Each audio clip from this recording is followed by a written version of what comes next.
Selamat datang kembali bersama Rombong yang kali ini saya akan menjelaskan suatu cerita yang berjudul Pengguna Pedang. Suatu malam sekelompok prajurit mengiringi sang raja untuk berlindung dari kejaran para pemberontak. Diberitakan sudah banyak prajurit yang menyerah. Begitu juga dengan para pejabat. Dan di luar seorang ahli pedang kerajaan yang sedang menjaga pintu tiba-tiba diserang. Begitupun pengikut raja. Mereka habis berguguran. Kini yang tersisa hanyalah si ahli pedang. Dia merupakan pengawal kepercayaan raja. Datangnya para prajurit sayap kiri adalah untuk meminta agar raja segera menyerahkan diri. Sang raja dituduh telah membunuh saudaranya sendiri. Namun si pengawal bertekad melindungi raja. Ia pun menggunakan pedangnya melawan salah satu ahli pedang yang dulunya merupakan sahabat raja.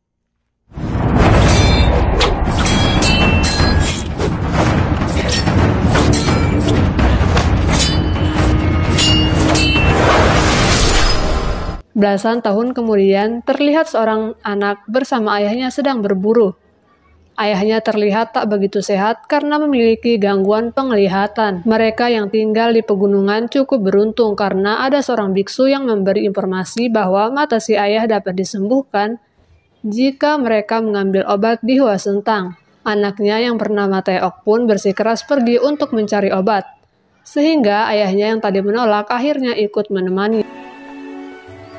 Sedangkan di Hua Sentang yang merupakan wilayah kerajaan Joseon, raja baru mendapat kabar jika dinasti Ming meminta agar kerajaan Joseon memberikan uang 25 liang untuk syarat pembebasan budak.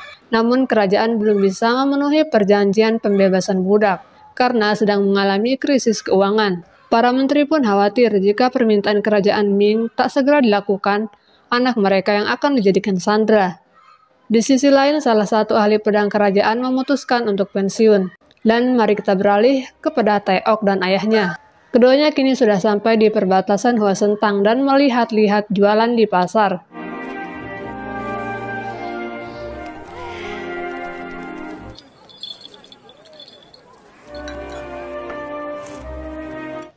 Di sana mereka juga melihat perdagangan budak. Tak lama terlihat 3 orang berkuda datang membuat keributan. Prajurit kerajaan datang dan hendak mengusir, namun setelah tahu mereka merupakan utusan dinasti Ming, semua prajurit Joseon tak jadi menyerang dan malah memutuskan pergi. Utusan yang datang sebagai tamu pun sedikit berbincang-bincang. Tak lama ketua utusan bernama Huang tiba dan ikut bergabung. Sebagai tamu utusan dinasti Ming, Huang sangat kurang ajar. Ia bersama kelompoknya menghina kerajaan Joseon dan membuat salah satu pendekar pedang marah. Karena tertarik dengan keahlian pedang Joseon, Huang pun meminta salah satu anggotanya beradu melawan ahli pedang Joseon tersebut. Dan pertunjukan pedang dimulai.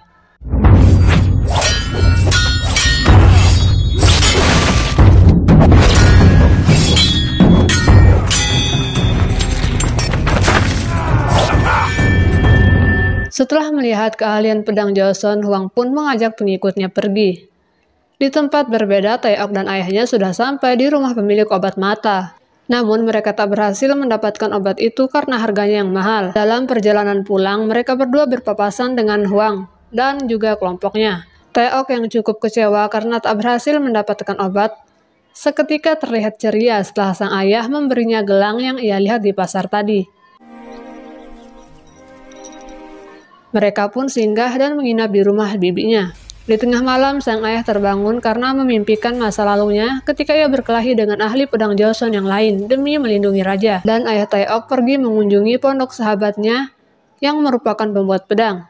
Sedangkan di kerajaan Joseon, Huang mengajak pendekar pedang Joseon untuk bergabung menjadi anggotanya. Sementara Teok diajak oleh seorang wanita pergi ke kerajaan. Di sana seorang pejabat memintanya untuk menjadi anak angkat. Tujuan sebenarnya si pejabat mencari anak angkat adalah untuk mengelabuhi utusan yang hendak menyandera anaknya. Si ayah yang baru pulang dari pondok pembuat pedang pun diberitahu jika Teok sudah pergi ke Joseon. Di Joseon, Teok terlihat senang. Dia meyakinkan jika ayahnya akan mengizinkan dirinya menjadi anak angkat pejabat. Tak lama terjadi kekacauan yang disebabkan oleh tamu kerajaan Ming. Pemilik rumah singgah pun menyerang tamu kurang ajar itu dengan pedangnya.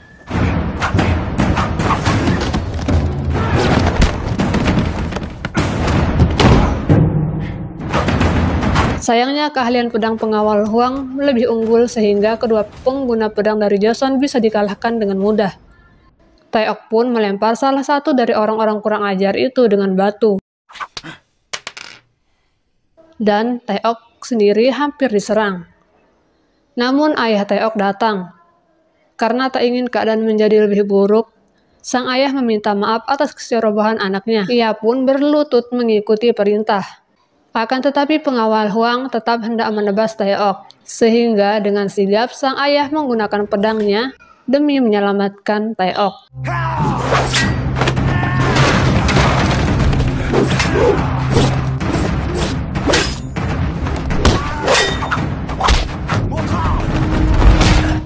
Keahlian pedang ayah Taeok tak bisa dianggap remeh karena dulu ia merupakan pengawal Raja Joseon. Perkelahian itu disaksikan oleh pendekar pedang Joseon lain yang dulu pernah melawannya.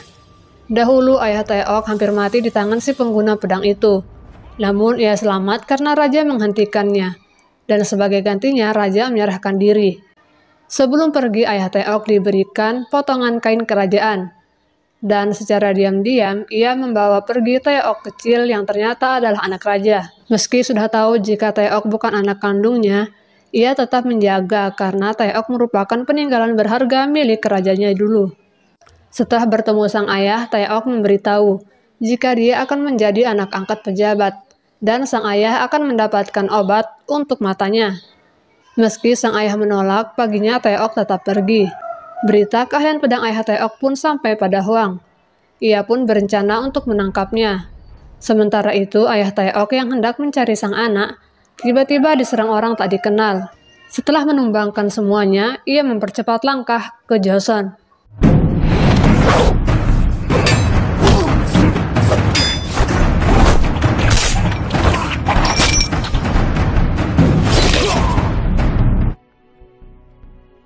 Hari pun sudah malam. Di kediaman si pejabat, Taeok sedang bertukar pakaian agar terlihat seperti anak si pejabat. Sedangkan di luar, tak lama kemudian terjadi kekacauan. Pelayan pejabat diserang oleh utusan Huang. Setelah itu, si pejabat bersama dua anak itu pun ditangkap. Saat Huang hampir menebas Taeok yang dikira anak si pejabat, pengawalnya memberitahu jika Taeok adalah anak dari pengguna pedang yang ia cari. Hingga pada akhirnya, Taeok dan anak itu dijadikan sandera. Di tempat lain, prajurit menyerang kediaman para Giseng untuk mencari ayah Taeok. Ayah Taeok yang juga mencari anaknya di sana pun langsung menyerang pengawal.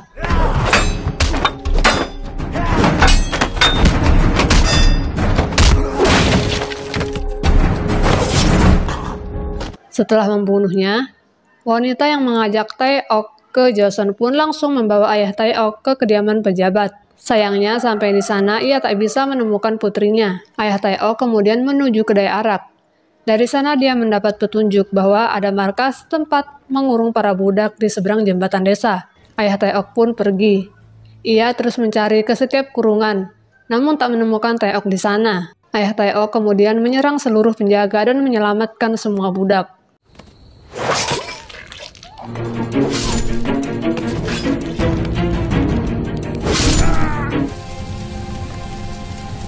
Setelah membakar penjara para budak, sang ayah melanjutkan perjalanan menuju kediaman Huang. Taeok dan anak si pejabat dipenjara di ruang rahasia.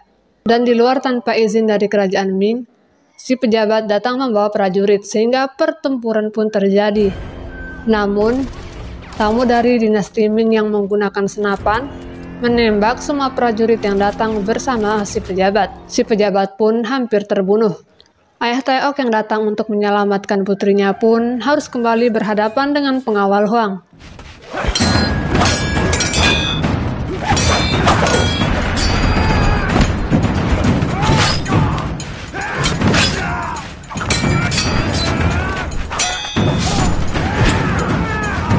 Selain melawan dua pengawal itu, ia juga melawan pasukan bersenjata.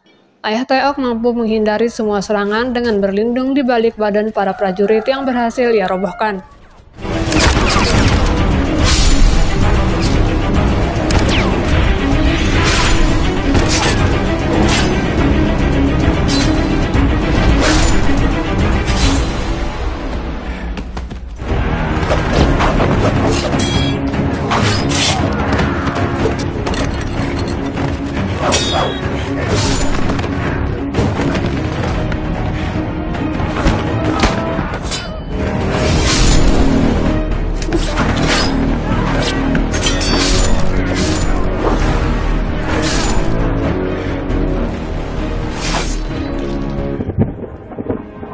Setelah mengalahkan semuanya, ia pun pingsan. Huang yang tahu pun meminta pendekar Joseon untuk menghabisinya. Si pendekar sebenarnya sangat mengenal ayah Taeok. Ketika masih menjadi prajurit, ayah Taeok dulu dilatih langsung oleh raja dan diberi pedang bermata dua sebagai hadiah untuk menjadi pengawal raja. Ayah Taeok sadar ketika malam tiba dan dia sudah diberi obat untuk meredakan sakit matanya. Ia kemudian pergi ke pondok pembuat pedang untuk mengambil pedang barunya. Bersama pedang dan kudanya, ia menuju dermaga tempat kelompok Huang menyandra anaknya. Sampai di sana ayah Taeok bertemu lagi dengan rivalnya yang telah membuat matanya buta. Perkelahian terjadi dan kemenangan kali ini diraih oleh ayah Taeok.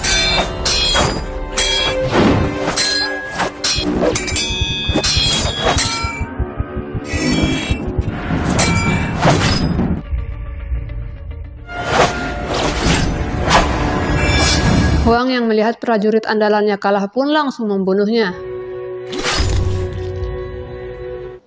Kemudian Huang membawa ayah Taeok ke suatu tempat. Di sana Huang berjanji akan membebaskan Taeok jika dirinya berhasil dikalahkan.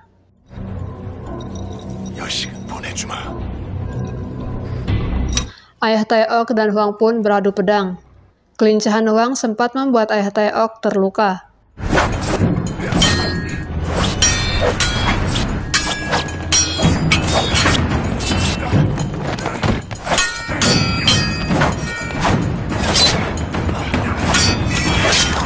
Namun melihat anaknya dalam bahaya membuatnya tak menyerah begitu saja.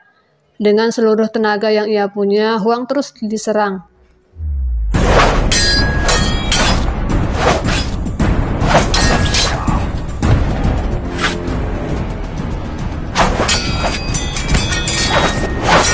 Wanita yang hendak membunuh Taeok pun berhasil dibunuh ayah Taeok. Setelah cukup lama saling serang, Huang pun berhasil dilumpuhkan bahkan sampai merenggut nyawanya.